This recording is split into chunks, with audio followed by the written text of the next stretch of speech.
Hi again, everybody, and welcome to Retirement SOS. I'm Ernie. And I'm Beth. And today we're going to talk about how seniors are living on less. A very topical discussion today. And it doesn't matter what country you live in, inflation is running rampant everywhere. So for example, when we go to fill up our car, last year at this time, we were paying about $70 for a fill up. Which is still too much, really. Yeah, still a lot of money, no doubt about it.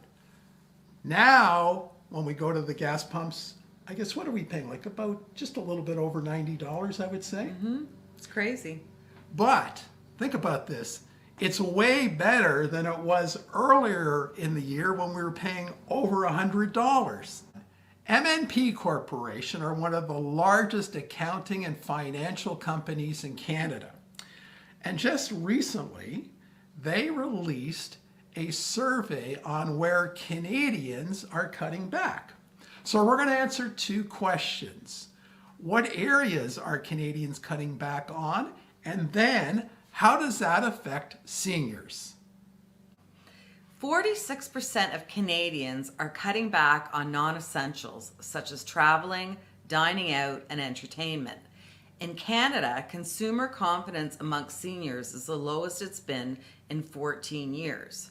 So many seniors are just trying to survive day to day. The number one thing stressing them out is the cost of groceries. So it's no surprise that non-essentials are the first thing that everyone's cutting back on.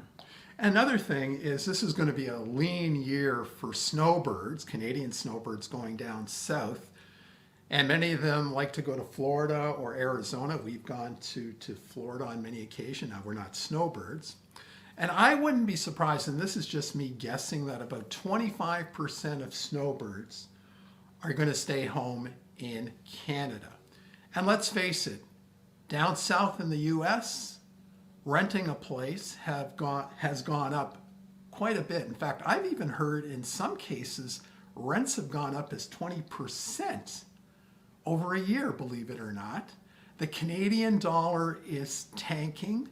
So when Canadians convert their dollars into American dollars, they have to pay a 40% premium. That is crazy. The American dollar is just that strong.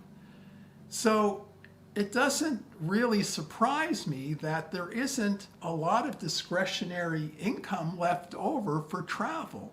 And that's the reason why many snowbirds, as I said, are going to stay put in Canada. So it's going to be a long, cold winter for everybody. I think I'm just going to hide under the covers Till spring. till springtime and then reappear like a groundhog. The survey also reveals that 37% of Canadians are buying cheaper versions of everyday purchases.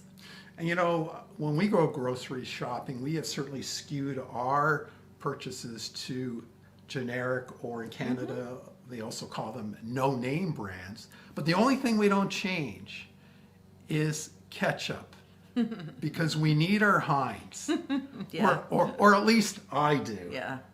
Generic ketchup, no thanks. So remember to try and take advantage of senior discounts where they're offered.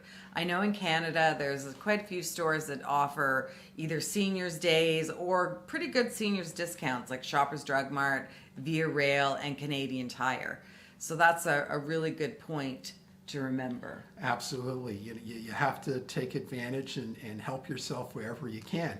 And you know, I have one friend that you know that is retired and single. And his new hobby now is just looking on the internet for sales. And I always thought he was fairly well off, but in a discussion with him recently, he told me that money was a little bit tight. Money was a little bit tight for him. So as a result, his whole carefree attitude about spending has changed. The survey also points out that 30% of Canadians are driving less.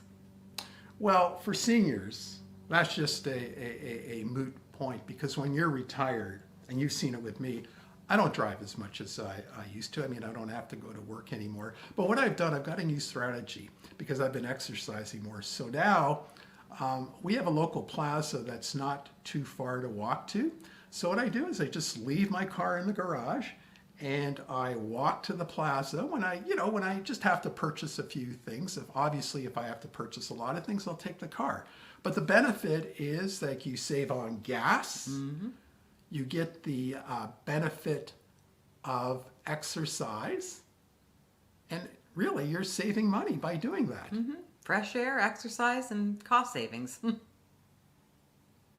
So the last point on the survey where Canadians are cutting their spending is unfortunately on essentials. So 27% of Canadians are trying to cut back on food, utilities, housing. That's really sad, especially if you're a low-income senior. So if you have to wait for your pension check to come in and the fridge is empty and you have to visit a food bank, I mean, that's sad. And in fact, food banks are seeing 3 times the amount of seniors than they saw in 2019. Yeah, I think out of everything on the survey, Beth, this is the most disturbing statistic. So when we retire, we're all looking for a nice, smooth transition. But suddenly, that retirement road has gotten very rocky and in need of repair. For now, as seniors, all we can do is try to get a bigger bang for our buck. And to do that, we just have to teach ourselves to be better consumers. The bottom line is we're dealing with the highest level of inflation this century, and as the survey indicated, it's affecting all our lives. I do know that one day the economy is going to get better and better times will appear. We've seen it in the past with the stock market. When it goes down, it traditionally will go up. But I think maybe this time it's just going to take a little bit longer. And surely history won't let us down. Thank you for watching. So until next time. Bye for now.